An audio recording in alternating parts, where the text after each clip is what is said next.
नमस्कार, स्वागत है आपका। न्यूज़ कोड देख रहे हैं आप और मैं हूं आपके साथ लता।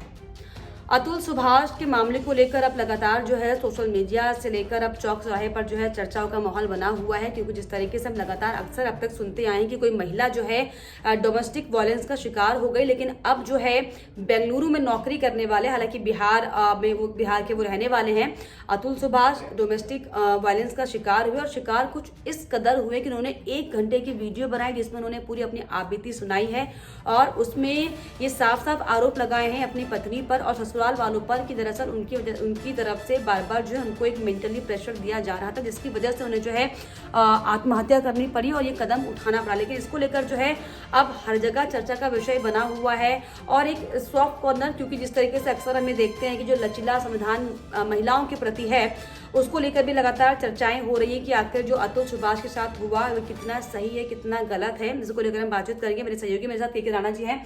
राणा जी, क्योंकि आप एक पुरुष भी हैं और पुरुष के तौर पर आप इसे बेहतर चीज़ों को समझ पाएंगे, क्योंकि जिस तरीके से जो आरोप अतुल सुभाष ने लगाए हैं कि उसके साथ जो है मेंटली प्रेशर हो रहा था, टॉर्चर हो रहा था और उस पर जो है एलुमनी देने की बात को लेकर उसे बार बार धमकाया जा रहा था, पैसों की अमाउंट बढ़ाई जा रही थी। इस पूरे प्रकरण को लेकर आप क्या सोचते हैं? 1 घंटे का वीडियो आपने सुना, उससे क्या निकल कर आया और क्या वाकई आज की स्थिति में हम 21वीं शताब्दी में हैं? अब तक हम महिलाओं के हक की बात करते थे, अब लगता है कि अब पुरुषों के भी हक की बात करना है, जो एक जरूरी एस्पेक्ट बन गया है। देखिए, इसमें ना कई पॉइंट हैं, क्योंकि अतुल सुभाष अब हमारे बीच नहीं रहे हैं। हाँ। लेकिन उन्होंने जो सवाल छोड़े हैं, उन सवालों के पीछे के जो मायने हैं उन पर ध्यान देने की अभी जरूरत है। उन्होंने सवाल उठाया न्याय व्यवस्था पर, जिस पर ध्यान देने की जरूरत है। और ये आज से नहीं, मुझे लगता है कि आजादी के बाद से ही आवाज उठी है कि हमारी न्याय व्यवस्था बहुत लचर है। एक एक केस को सोल्व होने में कई कई साल लग जाते हैं, जिंदगियां गुजर जाती हैं और अतुल सुभाष की भी जिंदगी गुजर गई। एक तो सवाल बड़ा ये है। दूसरा सवाल, इसके पीछे चिंता का विषय ये है कि अब जो अतुल सुभाष ने आरोप लगाए, जो हाई कोर्ट ने, सुप्रीम कोर्ट ने, जिला कोर्ट ने जो ये कई बार कहा कि सबसे ज्यादा अगर हिंदुस्तान के भीतर किसी कानून का दुरुपयोग होता है तो वो दहेज प्रथा को लेकर जो कानून बना उसको लेकर सबसे ज्यादा दुरुपयोग किया जाता है। बिल्कुल। अब ऐसे में एक तो ये कि दुरुपयोग की बात अब हमारे दिमाग में आने लगी है, तो जो सच में प्रताड़ित हैं महिलाएं, उनके लिए लड़ाई बड़ी मुश्किल होने वाली है। दूसरा बड़ा सवाल यह है कि जो अतुल सुभाष ने अपने लेटर में भी लिखा है और उन्होंने कहा कि हम लगातार महिला सशक्तिकरण की बात करते हैं, तो कहीं ऐसा तो नहीं है कि हम उन्हें सशक्त करते करते करते करते अपने शोषण के लिए तैयार कर रहे हैं। और उन्होंने उसमें यह भी कहा कि जो पहले की व्यवस्था थी पुरुष प्रधान की और कि महिलाएं जो है घर में रहेंगी, दबकर रहेंगी, कहीं हमने उन्हें बाहर लाकर अपने लिए हथियार तो नहीं बना लिया। तो ये मतलब महिला सशक्तिकरण के लिए भी एक बड़ा सवाल है कि कहीं हम उसे गलत दिशा में तो नहीं लेकर जा रहे। हम चीजें बेहतर करने की तरफ थे, लेकिन अचानक से हम गलत की तरफ तो नहीं बढ़ रहे हैं। ये कई सारे ऐसे सवाल हैं। दूसरा सवाल ये है कि जो लगातार न्याय व्यवस्था पर सवाल उठे यहां पूर्ण होते हुए नजर आए। अब सोचिए कि 120 बार उस केस की सुनवाई होती है, जिसमें से 40 बार उन्हें बेंगलुरु से जौनपुर आना पड़ता है। अब आप सोचिए कि 120 बार यानी कि 120 दिन, सोचिए कितने लंबे समय तक वो इस यातना को झेल रहे थे बार बार। और उन्होंने एक और बात का जिक्र किया, उन्होंने कहा कि जो तारीख लेने के लिए जो होते हैं वो जो गरीब लोग होते हैं उनसे 50 रुपए लेते हैं और जो अमीर लोग होते हैं उनसे 500, 1000, 2000 रुपए लेते हैं ताकि आपके मन मुताबिक आपको डेट मिल सके। यहां भी करप्शन है आपको डेट लेने के लिए। फिर जिस तरह से उन्होंने जज को लेकर बात कही कि जब उनकी पत्नी कहती है कि तुम भी आत्महत्या कर लो, तो जज हंस पड़ती है। एक संवैधानिक पद पर होने के बाद आप इतनी गंभीर विषय पर बात होते हुए आप हंस रही हैं। तो न्याय प्रक्रिया की लचर, और सोचिए ना कि वो जो 1-1.5 साल से जो केस चल रहा था, 2021 में वो अलग हुई है, 22 में आकर उन पर केस हुए हैं, तो 22 से लेकर 24 तक 2 साल की जो उन्होंने इस न्यायिक प्रक्रिया को झेला है। अगर सोचिए ये पूरा न्याय व्यवस्था इतनी तेजी से हो रही होती और 1 साल के भीतर ही अगर केस का निपटारा हो जाता तो शायद अतुल सुभाष को जान नहीं गंवानी पड़ती। लेकिन अभी भी 2024 तक तो वो चल ही रहा है केस। आगे कितना चलता इस बात के लिए कोई डेडलाइन तैयार नहीं थी। मतलब न्याय व्यवस्था में ये डेडलाइन तय होनी चाहिए कि अगर आपने आज केस किया तो हाँ भैया 1 साल में इस केस को हर हाल में निपटाना है, किसी निष्कर्ष पर लेकर जाना है। ये जो बार बार तारीख पर तारीख जो सनी देओल का डायलॉग है ना दामनी में कि आप अदालतों के चक्कर काटते रहो तो मिलती है सिर्फ तारीख, न्याय नहीं मिलता। हाँ, उसमें एक और वो डायलॉग बोलते हैं कि महिलाओं के घर के जेवर बिक गए, लोगों की मकान बिक गए, जमीन जायदाद बिक गई, लेकिन उसके बाद मिली तारीख। अब इसमें एक और लाइन जोड़नी पड़ेगी कि अतुल सुभाष की तो जान तक चली गई है, उसके बाद भी सिर्फ तारीख ही मिली है। बिल्कुल। तो ये जो पॉइंट्स है ना, तो इस जो ये लंबी लचर व्यवस्था है जिसकी कोई डेडलाइन नहीं है कि आपको न्याय कब मिलेगा, वो न्याय मिलने वाली डेडलाइन बड़ी जरूरी है।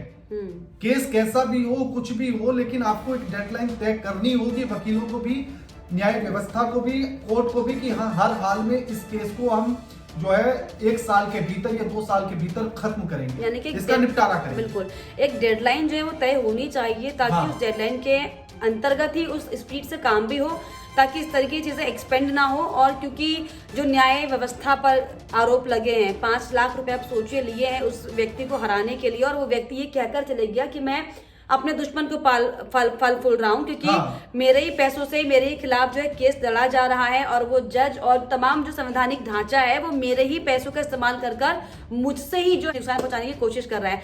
लेकिन ऐसे में, क्योंकि हालांकि ये एक दहेज प्रथा को लेकर हम जो अभी आपने जिक्र किया कि कई सही लोग जो है उनके लिए बहुत चुनौतियां हो जाने वाली, क्योंकि जिस तरीके से हमें देख रहे हैं जो लगातार समय बदल रहा है, ट्रेंड बदल रहा है, अब लोग कैसे कई जगह पर, मैं खुद एक महिला हूँ, हालांकि इस बात को तो मैं नहीं कह सकती क्योंकि मैं ऐसी महिला नहीं हूँ, लेकिन ये आप नहीं निर्धारित कर सकते, लेकिन कहीं ना कहीं एक महिला होने का जो है एडवांटेज भी लोग उठा रहे हैं।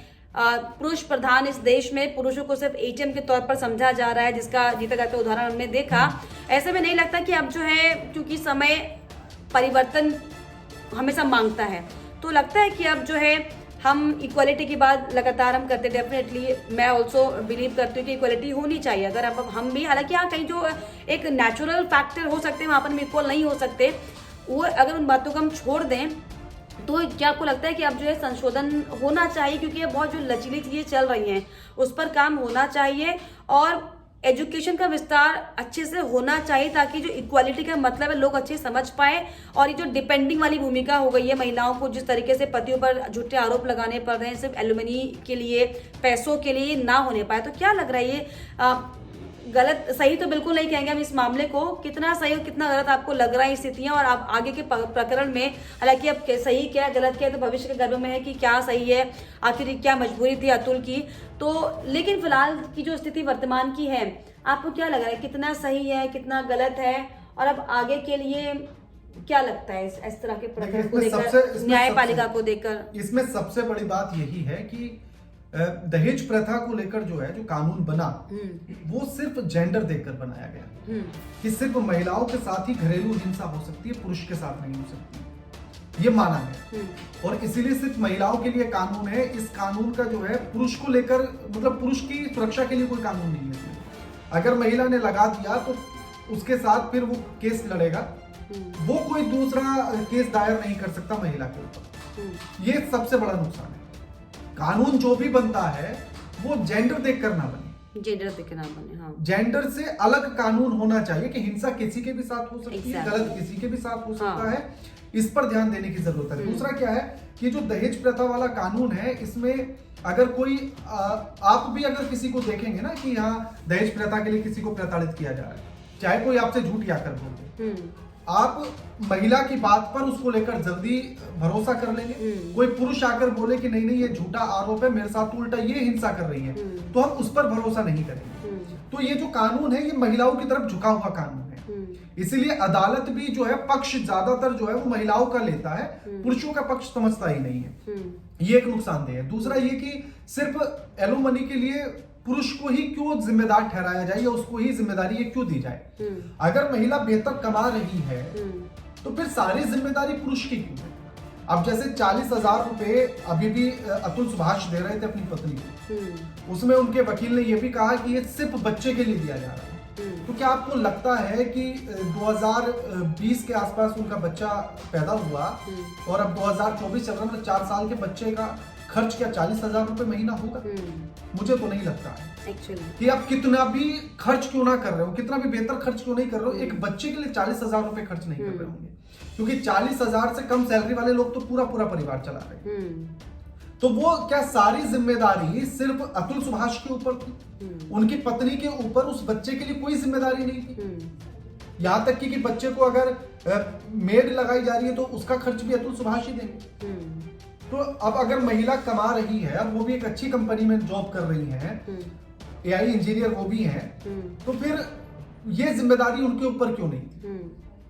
सिर्फ ये पुरुष के ऊपर जिम्मेदारी क्यों है एलुमनी देने की? एक्चुअली यानी तो इसके लिए भी सोचने की जरूरत है। कानूनों में जो है थोड़ा सा बदलाव जरूर होना चाहिए। हाँ। क्योंकि अगर हम सशक्तिकरण की बात करते तो वाकई महिलाओं को सशक्त सोच से बनाना होगा, ना सिर्फ फाइनेंशियली, क्योंकि जिस तरीके से इस तरह के जो मामले अक्सर सामने आते हैं और ये देखा जाता है, क्योंकि ऐसे में जो वाकई असली मामले होते हैं वो दब जाते हैं और उनके लिए चुनौती बढ़ जाती है, क्योंकि उनके पास इतना सोचने समझने की शक्ति भी नहीं होती कि वो कैसे चीजों को प्लॉट करे और प्लान करे। लेकिन जिस तरीके से गलत इस्तेमाल जो महिलाओं के अधिकारों का किया जाता है, ये हालांकि सरासर गलत ही है, लेकिन अब जिस तरीके से अतुल सुभाष का ये मामला है, इसको लेकर हालांकि हर गली चौराहे पर चर्चा हो रही है। कितना सही कितना गलत ये मामला, लेकिन सुसाइड करना जाहिर तौर पर, हालांकि अगर किया है किसी व्यक्ति ने, सुसाइड करना भी गलत है, और अगर किसी मजबूरी में किया है तो उसके पीछे के कारण क्या, हालांकि इसकी तो जांच होगी। लेकिन इसको लेकर आपको क्या लगता है कि पूरा जो प्रकरण चल रहा है सोशल मीडिया पर लगातार, जो अतुल के ससुराल वाले इन-लॉज है वो हालांकि अभी फिलहाल बात करने से मना कर रहे हैं, तो क्या इस तरह के मामलों को देखकर आपको लगता है, क्योंकि एक सामाजिक मुद्दा यह है, सामाजिक मामला ये, इसको लेकर आप क्या सोचते हैं, प्लीज कमेंट करके जरूर बताइएगा। इसके अलावा हमारे चैनल को लाइक शेयर एंड सब्सक्राइब करना भी ना भूलें।